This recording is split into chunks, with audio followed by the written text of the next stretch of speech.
In a dusty Texas bar, they called her the quiet waitress, timid, forgettable, invisible. But when a biker gang stormed in and tried to break her, silence tore open to reveal the truth. Sarah Miller wasn't fragile at all. She was a Marine who had survived Fallujah, carrying scars the world couldn't see. And the moment her past blazed across her chest, the room learned that the most dangerous strength is the kind that doesn't need to shout. Where are you watching from? Comment your city or country below. What if the quietest person in the room was the one who'd already survived a war? On weeknights, the bar smelled like burned coffee and lime wedges, like old wood swollen with beer, like a dozen boots grinding road dust into the planks. Neon washed the bottles in electric pinks and swampy greens, the kind of light that makes everyone look a little lonelier. Sarah Miller moved through it all with practiced economy, hips tight to the bar rail, palms steady on the tap handle, apron pockets stacked with folded napkins and singles. She wore the uniform like armor she didn't quite believe in. Black t-shirt, black jeans, hair pulled into a no-nonsense knot. Out on the highway, the trucks sang their low, sorrowful song, a ribbon of sound that slipped in each time the door opened and closed. Nobody here knew who she'd been before the small bar at the edge of Texas began to contain her days. They called her the quiet one. They thought it meant timid. They thought it meant empty. They did not see the precise way she set a glass on a coaster to stop it from ringing, or the way she clocked exits without looking, or how her shoulders squared every time a sudden laugh cracked the air like a bottle. The world had trained her bones to expect noise that meant danger, and her bones hadn't forgotten. At the end of the bar, by the jar of pickled eggs nobody bought, sat her leather notebook. She'd placed it there at the beginning of her shift, as if it were just another utensil. Strainer, shaker, pen, book. The cover was rubbed soft, the elastic tired from use. Between orders, when the blender wasn't howling and the jukebox wasn't claiming the room with someone's memories, she wrote. Not paragraphs, not anything she intended another human to read. A line here, a phrase there. A scent that stuck, a name she couldn't say anywhere else. Some nights the ink looked like she'd been steady as a surgeon. Other nights it ran, sweat, or maybe the ghost of a tear she'd never admit. The bar manager, Pete, kept a poker face for the customers and a calculator's face for the staff. Revenue trumped dignity. He'd told them so during a rushed pre-shift huddle in the walk-in. We serve who walks in, we smile, we keep them drinking, we keep the sheriff out of our hair. His breath had been winter cold from the freezer. Sarah had nodded like everyone else. How long a nod could keep the world from coming apart was a question only time could answer. Her father would be waiting in the rented duplex at the end of the night. Porch light screwed in crooked oxygen machine purring like a patient cat. Every extra hour here translated into a paid bill there. She measured the distance in refills and tips and the kind of small kindnesses strangers forgot they needed. An extra cherry skewered for a regular. A glass of water dropped near a man whose hands couldn't stop shaking. The grace of not making a spectacle out of anybody's bad day. The evening slid into itself the way heat slides into summer out here. Quietly at first, then all at once. A couple in their 60s dissected a bingo card at a high top, heads bent together like conspirators. Two oil field workers argued about a game not on any of the televisions. A woman with a laugh Sarah envied for its freedom kept winning at the digital jukebox war, beating back a country playlist with old rock guitar solos that made the air twang. Every time the door hissed open, Sarah looked up without looking like she was looking. Habit. a fine wire strung through her day, tuned to certain frequencies. From time to time, her fingers found the chain around her neck, not for luck, not exactly, but for anchoring. She would not think about sand, or heat, or metal. Not about names etched into granite. Not about how memory could be louder than any bar on any night. She set a bucket of ice beneath the counter. She counted her limes. She reset the ketchup bottles in a straight parade along the back shelf. She pinned the new drink specials beside the register with the neatness of someone who knew chaos on a first-name basis and wanted no part of it ever again. The bell above the door chimed thinly, a toy sound, ridiculous against the work of holding a room together. A gust of highway air reached in, touched the napkins, and retreated. Sarah poured 2 drafts, wiped a ring of condensation, tucked a 5 into her apron. At the far end, beneath a fading beer sign, a lone man in a denim jacket watched her reflection in the mirror with the interest of someone reading a mystery and deciding whether to keep going. She could feel the weight of his gaze without granting it a response. Not all attention required tending. She wrote between orders, "Strength is a quiet verb." She liked that. She didn't need it to be true for anyone but herself. 9 o'clock tasted like stale popcorn and the end of patience. The highway noise thickened. The kind of evening when the town's edges pulsed with arrivals. A truck's bass rattled the glassware. Another gust hit the door hard enough to make the bell complain. Pete glanced up from his ledger and did the mental math of bodies to beers to profits. Sarah refilled a water without being asked. She stacked shot glasses mouth down beside the speed rack. The jukebox chose a ballad about a man who never came home and a woman who waited anyway. The room softened, like someone had set it under a warm lamp. Sarah didn't watch the clock. She watched the way tension gathered near bored men, the way loudness bred louder. She knew the taste of escalation. She knew how quickly a night could be set on fire by nothing more than a dare. Outside, something laughed too hard. Rubber chewed asphalt. A headlight smear crossed the front windows like a comet too close to Earth. The bell chirped. Then the door flew wide in a heat-heavy blast, and the room went taut. A rubber band pulled to its limit. They came in like they owned the county. Leather vests, road-burned faces, patches and pride. The shifting animal energy of a pack that takes what it wants. The first boot hit the floor with a thud that felt like a drumbeat announcing bad weather. The second boot joined it. 3, 5, 7. Helmets clipped to belts. Rings that looked like they'd been cut from machines. They brought the highway with them. The smell of gasoline and hot wind and the kind of laughter that tested boundaries for sport. The bingo couple went still over their cards.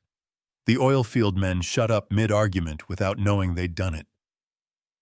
Pete's poker face wavered, then set. Sarah's hands didn't shake. No, not her hands. Her spine made a small adjustment, as if a weight she'd been carrying asked for a different hold. She took in the exits. Front door now blocked by bodies and bravado.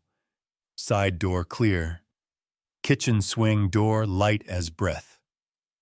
She noted the bartender's bat under the counter, where a box of snacks should have been. The slow blink of the security camera no one believed worked. The tallest of them slapped the bar top twice, not a request, an announcement. Sarah met the sound with silence and a clean, dry glass, the way you meet a wave by cutting through it. The jukebox hiccuped, and as if sensing what the room needed, fell quiet between songs. In the brief hush, the oxygen of the place seemed to thin. They were rowdy already, and they hadn't even ordered. The kind of rowdy that hunts a target. Small or stubborn, it doesn't matter which. Sarah felt the old math waking up inside her. The calculus of threat assessment. Of how to keep people whole without turning the place into a scene. She slid the glass beneath the tap, pulled a perfect pour that didn't spill so much as a bead. She set it on a coaster with the same gentle authority she used for everything that could shatter. Her notebook lay open by the pickled eggs, a dark square of her own private weather. She didn't close it. She didn't hide it. She moved it an inch away from splash range and returned to the center of the bar, where the heat of the room always gathered. The tallest one grinned without warmth. His friends spread, elbows wide, voices widening with them. Traffic roared past outside, indifferent. The bell above the door, exhausted, rattled once more in the wind. The night held its breath, waiting to see who would bend. And then the first laugh, sharp, too loud, the kind of sound that breaks glass if you let it, split the air as the biker gang stormed the bar and shattered the calm. What if silence could hide not only secrets, but a battlefield's weight? Sarah Miller clocked in for another late-night shift, apron already stained from a week of long hours. The bar lights hummed overhead, casting their tired glow on chipped tables and smoke-stained walls. Behind her calm face was a constant ledger, rent overdue by 12 days, medical supplies for her father, electricity threatening to cut. She carried it all quietly, as if each tray she lifted wasn't filled with glasses, but with debts balanced on trembling edges. The staff called her the quiet girl. They thought her silence meant shyness, maybe even fragility. None of them knew she'd once worn desert camouflage, boots filled with grit, lungs filled with sandstorms. No one saw the Marine Corps inside her posture, the discipline disguised as meekness. In this bar she was only Sarah, the one who worked doubles without complaint, the one who never snapped back even when drunks slurred names at her like weapons. Pete, the bar manager, had drilled it into the crew earlier that evening. Smile through it. Keep them drinking. Revenue comes first. His voice had the slick tone of someone who believed profit could drown out dignity. Sarah absorbed the words without reaction. She knew what compliance looked like, but inside her chest a quieter truth smoldered. Some storms aren't worth weathering forever. Her father's image hung over every decision. In the dim apartment, he waited tethered to an oxygen tank, once strong as iron, but now shrunken, his voice rasping with effort. Every dollar she made here was another week he could breathe without fear. That knowledge pinned her to this job as firmly as any contract ever had. The night stretched on in rhythms of glass against wood, jukebox songs bleeding into each other like half-forgotten memories. Sarah delivered pitchers, folded bills into her apron, and scribbled lines into her leather notebook between orders. Fragments of thoughts, unspoken prayers, the kind of truths she couldn't say aloud. The biker gang that had stormed in earlier settled into loud corners, their laughter scraping the walls raw. They slapped the bar, demanded another round, turned the room into their playground. Pete's eyes flicked toward Sarah once, silently ordering patience. She poured without hesitation, sliding mugs down the counter with clean precision. But inside every clink of glass was a test of endurance. Then it came, a voice thick with alcohol, words sharpened to cut. One biker leaned forward, eyes bloodshot, mouth twisting into a grin that promised trouble. "Hey, sweetheart," he jeered, letting his gaze crawl over her. "Bet you're quiet 'cause you ain't got much to say." The words dropped like oil on water, spreading fast. A few patrons shifted uncomfortably. Others looked down, unwilling to witness. Sarah's hand paused on the rag she'd been using to wipe the counter. For a heartbeat, her spine stiffened, the Marine in her ready to rise. But the weight of Pete's earlier command, tolerate them, pressed heavy. She exhaled slow, set the rag aside and turned away. She didn't answer. She didn't need to. Her silence was not weakness. It was strategy.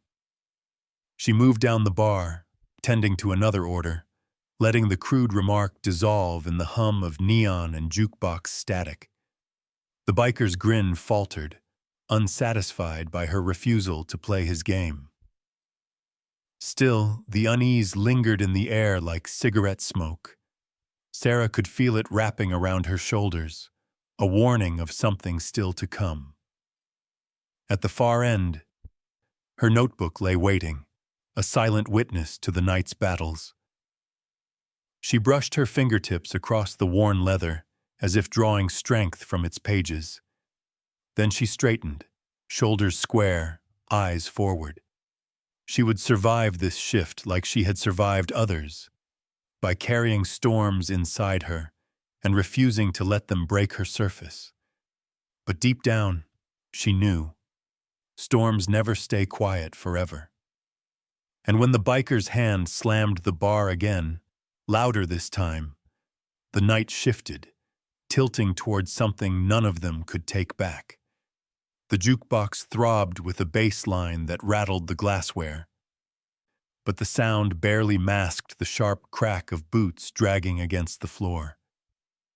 The biker who had taunted Sarah earlier swaggered closer, chest puffed, his grin broad with the kind of pride that feeds on humiliation. The smell of gasoline and cheap whiskey clung to him like a second skin. Sarah steadied her breathing, wiping down the counter with deliberate calm. Every muscle in her body screamed to remain composed. She had endured worse. She told herself that again and again, but the man wasn't finished. His buddies egged him on with hoots and laughter, their voices rising like vultures circling fresh prey. "Come on, sweetheart," he slurred, leaning too close. His hand darted out, quick and reckless. In one brutal tug, he ripped open the top buttons of her uniform. The sound of fabric tearing sliced through the bar, louder than the jukebox. For a moment, silence smothered everything. The laughter died. The glasses stopped clinking. Even the neon seemed to dim. Across her chest, the dim light revealed the bold ink that had slept in shadow for years. The unmistakable emblem of the United States Marine Corps. The eagle, globe, and anchor gleamed against her skin, a mark carved not for show, but for survival. Sarah didn't move. She didn't flinch. Her face remained unreadable. But her eyes carried deserts, thunder, the weight of every night she'd once fought to see morning. The biker's hand dropped back, his drunken grin faltering as realization flickered across his face. His friends fell silent, caught between mockery and awe, uncertain whether they'd just crossed a line no one dared to cross. A murmur slithered through the bar. An older man near the jukebox whispered, voice hoarse with disbelief, "That's a Marine Corps tattoo." Another patron shifted in his seat, eyes narrowing with respect he hadn't offered before. The air thickened, heavy with revelation. She was no longer just the quiet waitress. She was something more, something forged in fire and discipline. Then came the voice, low and cutting, from a biker at the back who'd been watching with keener eyes. He leaned toward his buddy and let the words slip, just loud enough to reach Sarah's ears. Was she in Fallujah?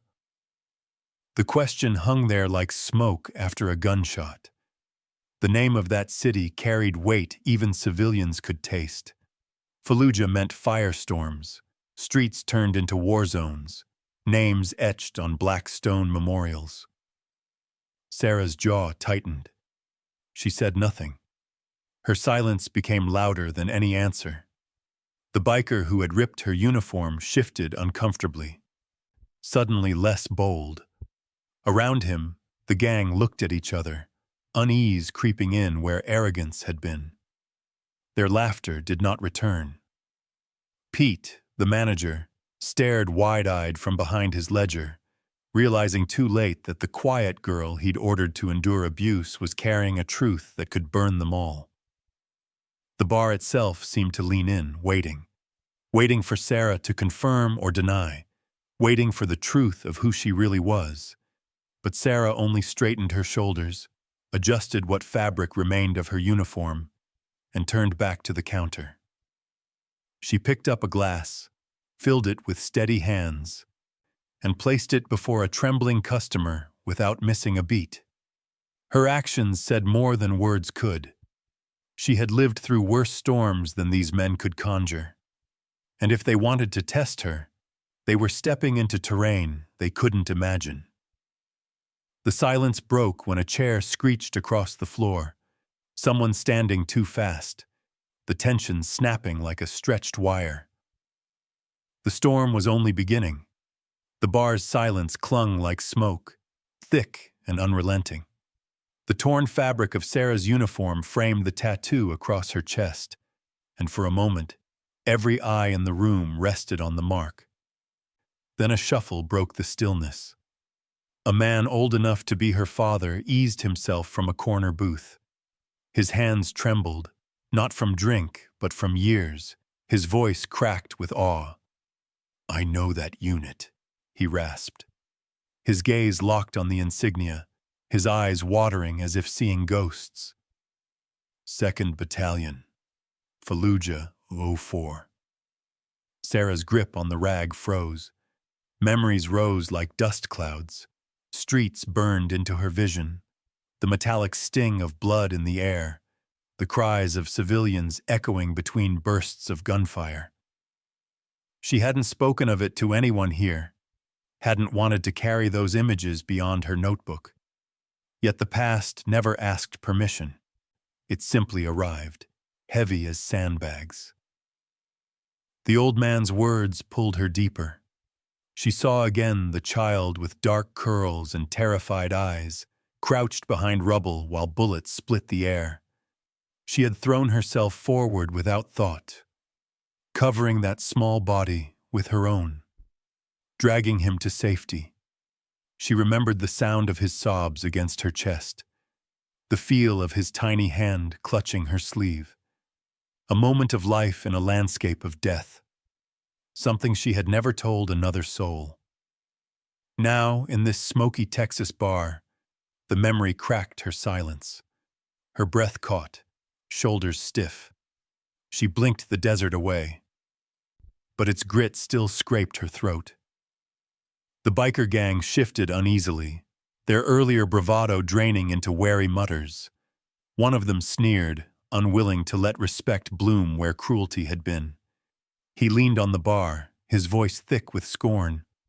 "What kind of Marine ends up serving beer?" The insult slashed the air, sharper than broken glass. Laughter sputtered behind him, weak and uncertain, like a match struggling against wind. Sarah's eyes met his, calm but unflinching. She didn't answer, not yet. She let the question dangle, poisonous and revealing all at once. The patrons around them fidgeted, some angry at the cruelty, others too afraid to take sides. Pete stood behind the register, torn between stepping in and protecting his profit. The old man in the booth shook his head, sorrow carved into his expression. He whispered, almost to himself, "You don't know what she's carried." Sarah adjusted the remains of her shirt, fingers brushing the edge of the tattoo.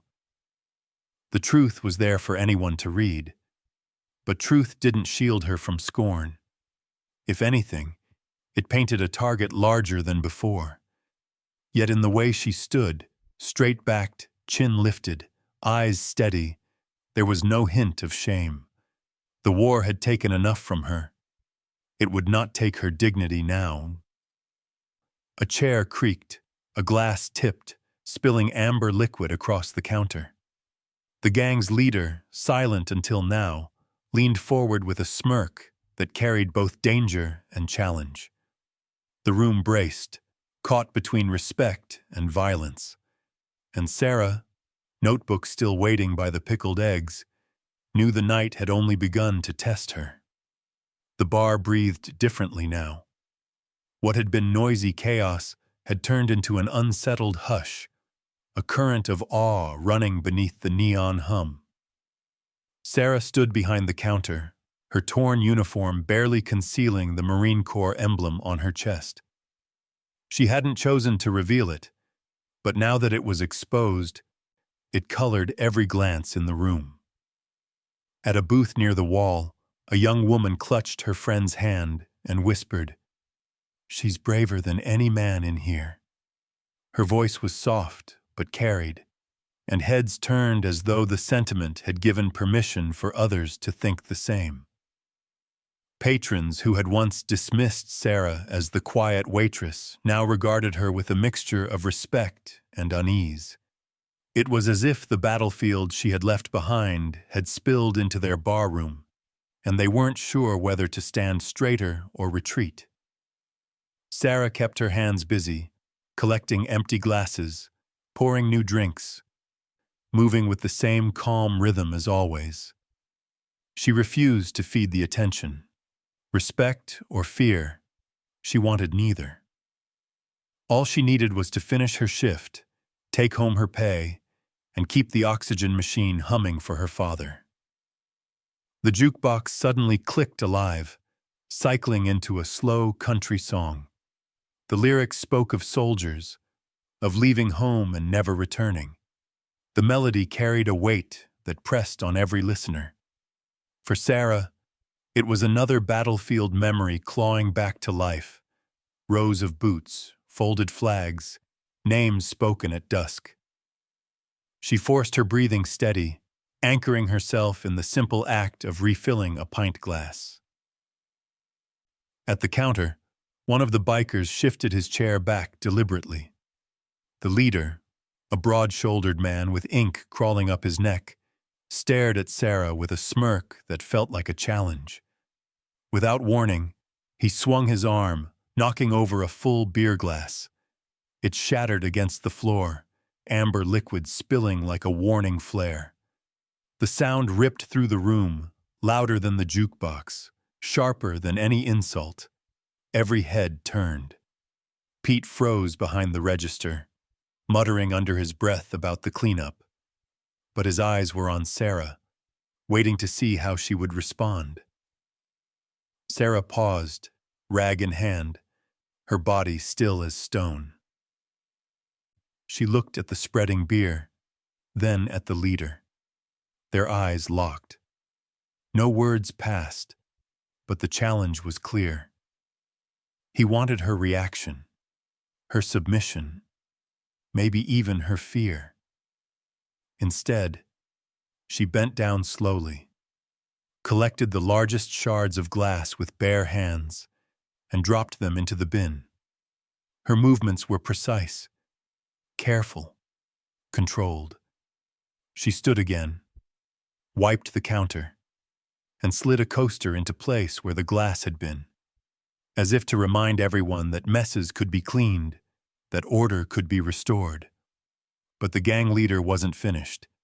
He leaned back, cracking his knuckles one by one. The gesture was deliberate, loud, and meant to signal more than broken glass. A storm was building, and Sarah could feel it tightening around her like the desert heat she once marched through. The room itself seemed to hold its breath, waiting for the next move, waiting to see if the quiet waitress would break. The bar felt like a powder keg, with its fuse already lit. The shattered glass was gone, the counter wiped clean, but the tension remained. A low hum under the neon buzz. The biker leader leaned forward on the bar, his eyes locked on Sarah with the intensity of a predator circling prey. His smirk had melted into something sharper, meaner. He pushed his chair back and stood, boots hitting the floor like gunshots. The rest of the gang straightened too, their laughter dying into anticipation.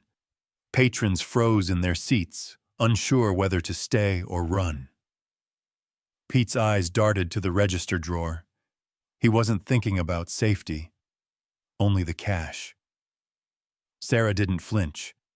She set the rag aside and met the leader's stare head-on. Calm, measured, steady as stone.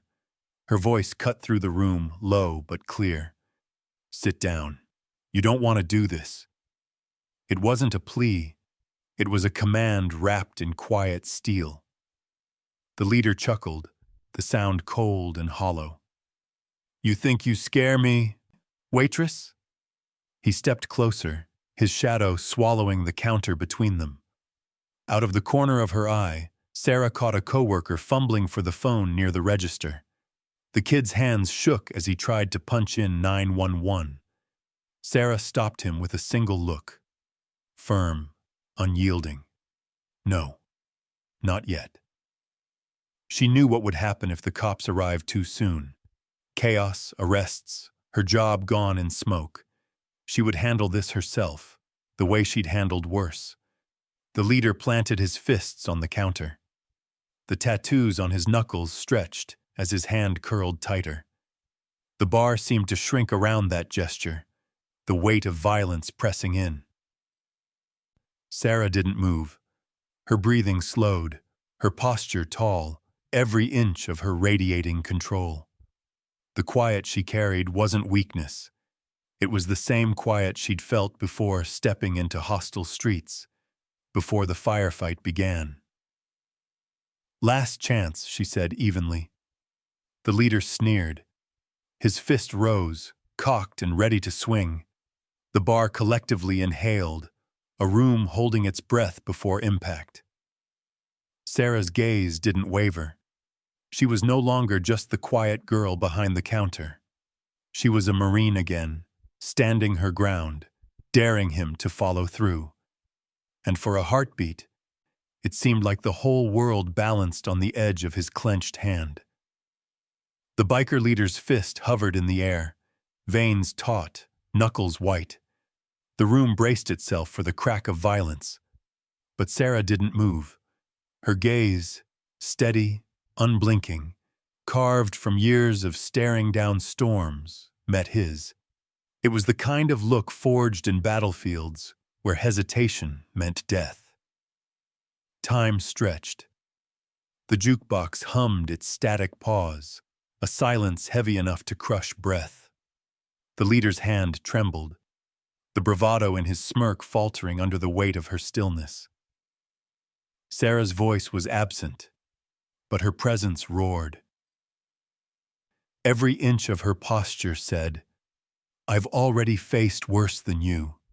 You don't scare me." Whispers rippled across the bar like sparks. She didn't even flinch. She's not afraid of him. Marine, of course she isn't. The tension cracked when a veteran at the back, quiet all night, nursing a single whiskey, rose to his feet. His hair was gray, his jacket patched with old insignias, his stance stiff with age, but proud. He lifted his hand in a slow, deliberate salute.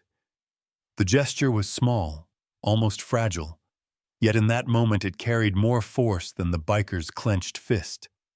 Gasps and murmurs filled the room.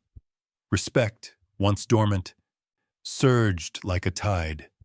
The biker leader snarled, lowering his fist, but not his pride. His voice came out rough, bitter. "You think you're better than me because of your past?" Sarah's eyes didn't leave his. She said nothing. She didn't need to. Her silence, filled with deserts crossed, comrades buried, nights survived, was louder than any answer. The leader shifted, unsettled. His gang shuffled behind him, some breaking eye contact, others muttering nervously. The balance of power had slipped, and everyone knew it. Still, his ego clung to anger, desperate to reassert control. He slammed his palm on the bar, rattling empty glasses. "Don't you dare look at me like that," he spat. "You don't know me." Sarah finally moved. Not a step back, not a step forward, just a tilt of her head, a narrowing of her eyes. The tiniest signal that told the truth. She did know him. She knew his kind. Bullies wore different faces in different places, but their hunger was always the same. The bar seemed to hold its breath again, waiting for what would break first. The leader's pride, or Sarah's silence. The biker leader's words still hung in the air like smoke from a spent match. His gang shifted behind him, torn between loyalty and unease. The regulars sat frozen in their chairs, some gripping their drinks as if the glass itself could shield them. Sarah's chest rose and fell once, steady. For the first time that night, she let her voice leave the silence. It wasn't loud. It didn't need to be. "I'm not better than anyone," she said, her tone firm but trembling at the edges. "I just want peace." The words cut through the noise like a blade through rope. Simple, unadorned, but they carried the weight of deserts, gunfire, and names carved in granite. Her voice shook with memory, but it held steady with conviction. The bar went still. The leader's sneer faltered, confusion flickering across his face as if he couldn't compute strength that didn't come with fists. His raised chest deflated a fraction. Around them, the silence deepened. The jukebox, mid-song, seemed to hush itself. Glasses stopped clinking. Every eye was fixed on the woman who had spoken her truth, not as a weapon, but as a plea for something more human than power. From the doorway, the bell jingled softly. A small head peeked in, the thin frame of a homeless girl Sarah had quietly fed on her way home from shifts. The girl's eyes darted nervously to the bikers, then found Sarah. Sarah's lips curved into the faintest smile, one only the girl could see, a silent reassurance. That small moment, gentle, almost invisible, shifted the air more than the shattered glass or clenched fists. People noticed. Patrons exchanged glances, realizing that Sarah's strength wasn't in intimidation or violence. It was in kindness that had survived battlefields and still lived on in quiet gestures. The biker leader's jaw tightened. He looked around and saw his hold slipping, the respect that once bent toward him now turning elsewhere. His pride burned hotter than the whiskey in his veins. He slammed his fist on the bar one last time, rattling bottles. "You'll regret this," he spat, though the threat rang hollow. Then, with a violent scrape of his chair, he turned and stormed out. His boots pounded the wooden floor, the bell over the door clanging in his wake. One by one, the rest of the gang followed, muttering curses but avoiding Sarah's gaze. The bar exhaled in stunned silence. The neon lights flickered against spilled beer, reflecting a night that had been split in two, before Sarah spoke, and after. Sarah didn't chase victory. She simply picked up the rag, wiped the counter, and reached for the next glass. Her hands were steady, but inside her words still echoed. Not better, just seeking peace, Tom. And for the first time in years, she let herself believe they might be true. The door swung shut behind the last biker, the echo of their boots fading into the night. What remained was a heavy stillness, broken only by the hum of neon and the faint creak of chairs as patrons began to breathe again. Sarah stood at the bar, rag in hand, as if nothing had happened. She wiped down the counter with the same quiet rhythm she always carried, her face unreadable. But the way the room looked at her had changed forever. Slowly, people rose from their seats. A middle-aged man with calloused hands stepped forward first. He didn't say much, just a nod. The kind of gesture that held weight in silence.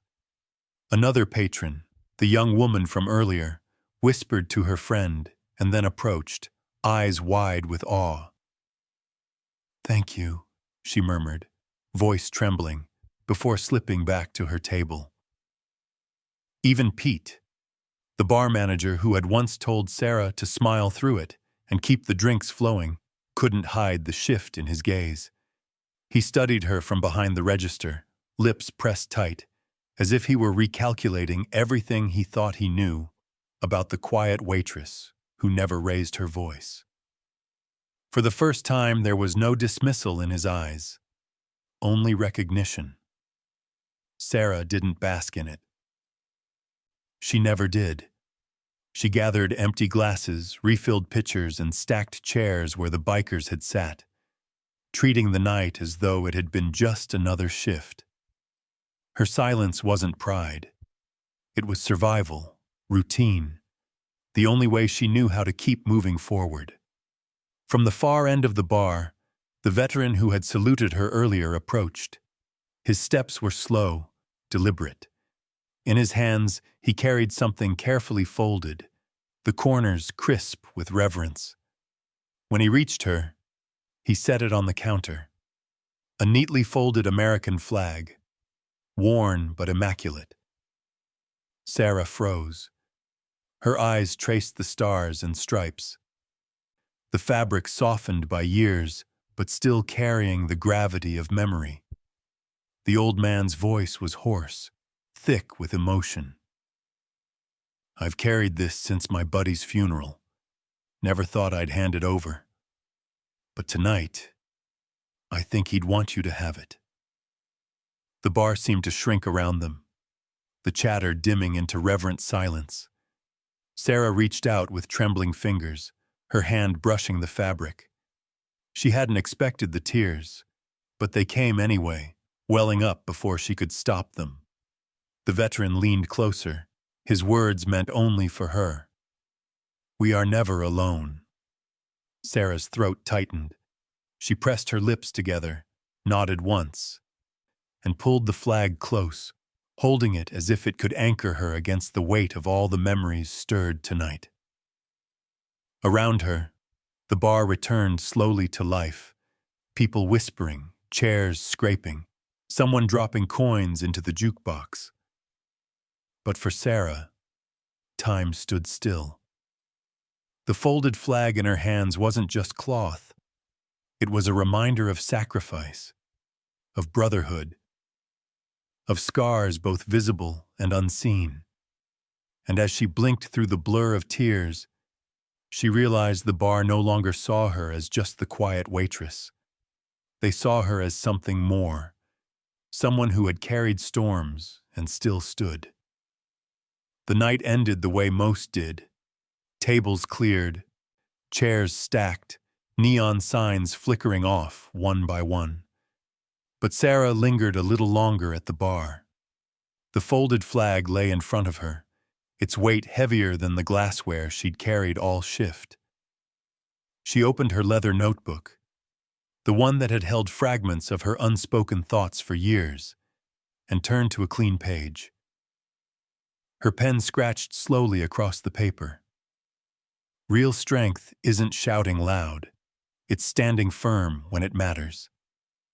She stared at the words for a long moment, letting them sink in. They weren't just about tonight. They were about deserts half a world away, about the child she'd once pulled from rubble, about her father waiting at home with lungs too fragile for storms.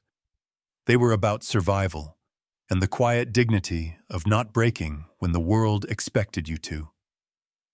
When she finally closed the notebook, she gathered her things with the same steady rhythm she always carried. Pete muttered a half-hearted, "Good job," from behind the register. An awkward acknowledgement, but it was more than he'd ever offered before. Sarah just nodded. She didn't need his praise. Outside, the Texas night stretched wide, stars sharp against a sky bruised with shadow. Her old sedan sat waiting under a flickering street lamp. She slid into the driver's seat, the folded flag resting on the passenger side, her silent companion. The drive home was quiet, save for the hum of the engine and the faint rasp of her own thoughts. She passed the gas station glowing pale in the dark, the shuttered storefronts of a town that never really slept, but never fully woke either. By the time she reached the duplex, the porch light was still on, burning a little crooked, as always. Her father sat outside, wrapped in a blanket, oxygen machine purring faintly beside him. His eyes lit when he saw her, tired but warm. Sarah placed the flag carefully on her lap as she joined him on the porch. "Long night?" he asked. Voice thin but steady. She smiled faintly. "Yeah, but it's over." They sat together in silence, the kind that carried comfort instead of weight. The sky over them burned with streaks of red as dawn began to press against the horizon. It was the kind of sky that held sorrow and hope at the same time. Like her life, like her heart, Sarah leaned back in the chair, her notebook tucked under her arm, the flag still folded neat. She had no medals, no recognition, no speeches to give. But she had this: resilience, kindness, and the quiet longing for peace that refused to die. The world might only see a waitress, but she knew better. Every ordinary person carried an extraordinary story. Tonight, hers had slipped into the open, and it had changed everything. She glanced at her father, at the crooked porch light, at the endless Texas sky. Then she whispered into the morning air, more to herself than to him, "We're still standing." And for the first time in years, she believed it. If you believe every ordinary person carries an extraordinary story, hit like, comment, and subscribe to spread the word.